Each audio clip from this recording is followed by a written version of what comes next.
Hey guys, Matt Bell back with video number 2 in the Improv for Violinists series. While some of the later videos are going to focus more on improv, specifically like the mechanics and peculiarities of our instrument, this one is going to be a little more heady, more generic. We'll call it improv for humans. I want to talk about a couple things. I want to talk about what improv is. I want to talk about why we improv and talk about the difference between good improv and bad improv. And because that's really the thing, right? Anybody can improv. You just throw some notes out there. The question is whether what you're doing is good or not. And I know it's subjective, but you know and I know there's good music and bad music, okay? So if we can define maybe some of the characteristics of good improv, that's going to give us a target that we can aim at, and then we'll know if we've hit it. So you can't really hit something that you don't know what you're aiming at, right? Does that make sense? So what is improv? Let's try to come up with a working definition. Let's say that it's the filling of musical space with something that is not written by the composer. Does that definition work? Maybe. One problem that immediately pops into my little mind is the Joachim Cadenza in Mozart 5. Mozart didn't write that. So does that count as improv? No. So let's amend our definition to say that it has to be something written by the player. But what if I write my own cadenza to Mozart 5? Is that improv? Clearly not. So what's missing? Maybe we should say that it has to be, at least to some degree, in the moment. I feel better about that definition. So it's the filling of musical space with something written by the player, at least to some degree in the moment. And I want to leave that some degree thing floating out there. We'll leave that. We'll circle back in a minute.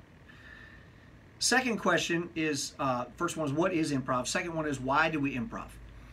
I mean, it seems like a lot of work to go through if we don't know why we're doing this, right? So I've heard it said that music is what emotions sound like.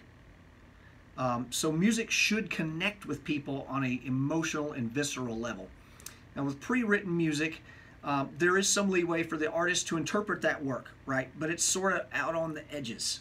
A little vibrato here and there, emphasis on certain notes. There's some dynamic things you can do, bowing or shifting, but it's not a lot, right? I mean, you don't get to change any notes around for sure. No two rooms are the same, okay? In fact, even if you played the same venue on a Monday night and a Friday night, and by some miracle got the same crowd to show up, you understand there'd be a different energy, right? It'd be a different vibe. Monday night might be like, oh, 1 down, 4 to go. And Friday night maybe like, woo! So different. It's a different room, right? Every time you play it. So since our job is to connect with people on a very deep level, wouldn't it be nice to let our mood and the energy in the room affect what we do all the way down to the notes we play, not just like the rehearsed spin that we put on them? So improv gives us far more latitude in reaching people emotionally and capturing the energy or the vibe in a room and interacting with people. So as a player, you can see and hear and feel what's going on in this room, and you're reacting to it, and you've got your own energy. And so improv helps us to do what we're supposed to do, which is to express and convey emotion. So what's good improv? On one level, I mean, we're asking what good music is, right? Because improv is music. I like to think about the two elements, and there's the head and the heart. So good music is emotive, and it's also well written and played, right? So one without the other is no good. Emotive music that's not well written or played, it's like a temper tantrum. And emotionless music with fantastic note choices is just boring. So we want to convey feeling, but we also want to make good, interesting, musical, and appropriate note choices. But your improv also has to say something, okay? We're going to follow some conventions or rules. There are constraints, okay? Constraints in improv? We stifling creativity already in video 2? No. Imagine a conversation. Most of your conversations are improvised, right? I mean, you don't have a script that you're following when you're talking to your buddies. So suppose you and some friends are talking about the weather, okay? We're having a conversation talking about the weather. First of all, we're speaking the same language. That's a constraint. We're all speaking, I guess for most of us, English. But that constraint is there for a reason. It facilitates communication, which is the entire point. There's also a topic. You know, we're talking about the weather. Hey, it sure is sunny out. Yeah, we could use some rain. I like cheese.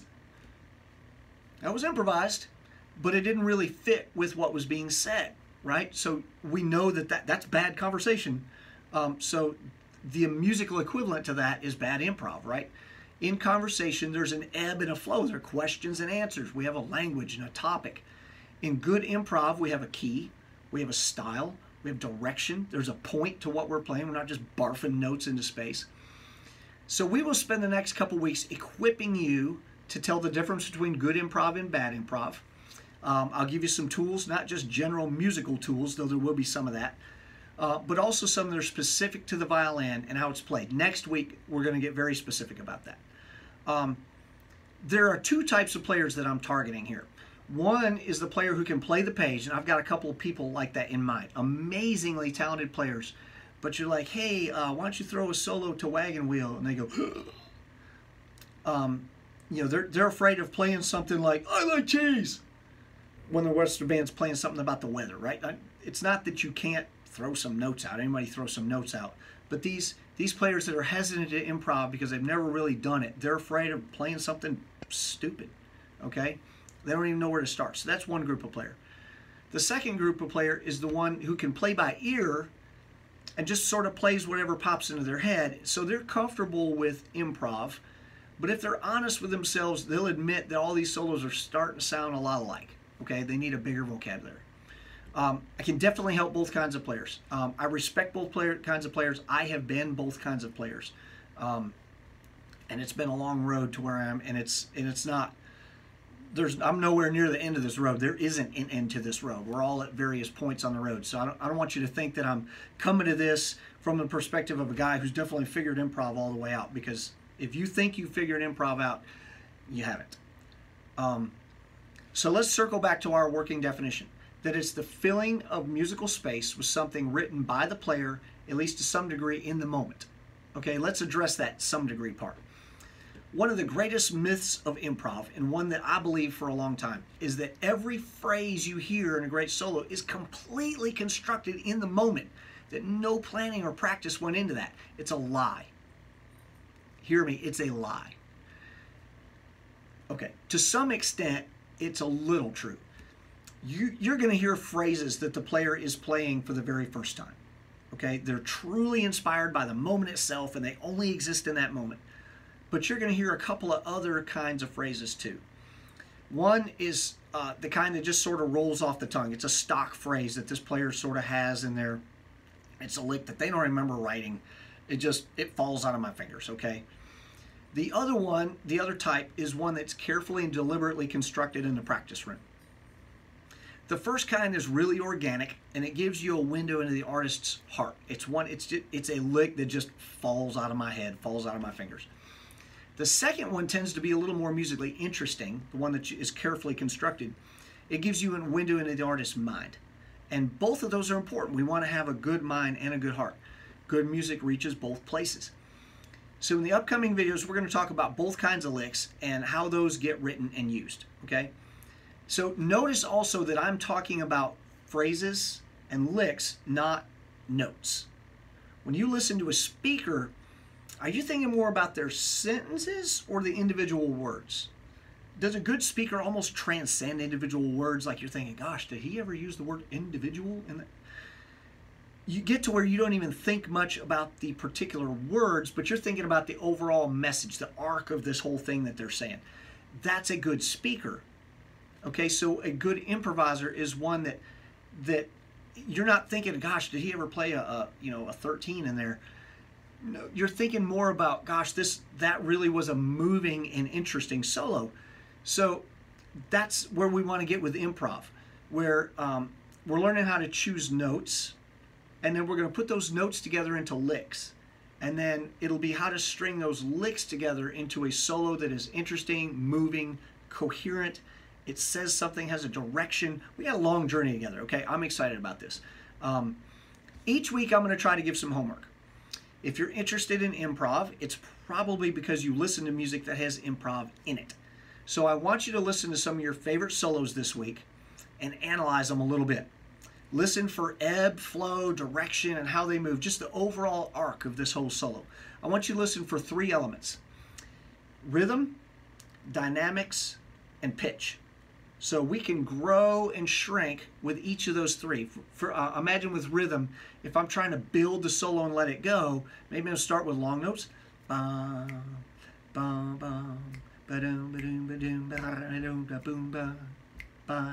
Right, so I got long notes, progressively got a little closer together, and we stretch them back out. So that's rhythm. Dynamics, obviously we can start slow. Right, so that builds and comes back, all with the same rhythm, same notes. And then pitch, obviously we can. No, I'm not going to do that again. So rhythm, dynamics, and pitch. An effective soloist will use all 3 of those and more, but those are just 3 sort of things that you can listen for in some of your favorite solos. So we're going to teach the mechanics of improv in the next couple weeks, the next many weeks. We'll be here a while. But we're always ultimately aiming for good improv, right? The kind that is inspiring, it's moving, it's coherent, it's interesting. So yeah, this week, go listen to some of your favorite solos and listen to just sort of the arc of that solo, thinking about rhythm, dynamics, and pitch. And just have a couple of them. So you just sort of know in your mind what am I aiming for, okay? If you don't have some favorite solos, I love David Gilmour's playing from Pink Floyd. Go listen to Comfortably Numb. 2 of the greatest guitar solos in rock history are in that one song. There's one maybe 2/3 of the way through the song, and then one in the outro. Brilliant, brilliant soloing. So if you don't have something else, go listen to Comfortably Numb by Pink Floyd and sort of analyze that solo. But if you got something else, you got some Joe Bonamassa or whatever you want to listen to, go listen to that, okay? I will see you guys next week. I'm excited about this. Please go do your homework. And next week, we are going to talk about minor pentatonic scales, how they get used in soloing, and I got some tricks for you to help you remember those scales, okay? Boom!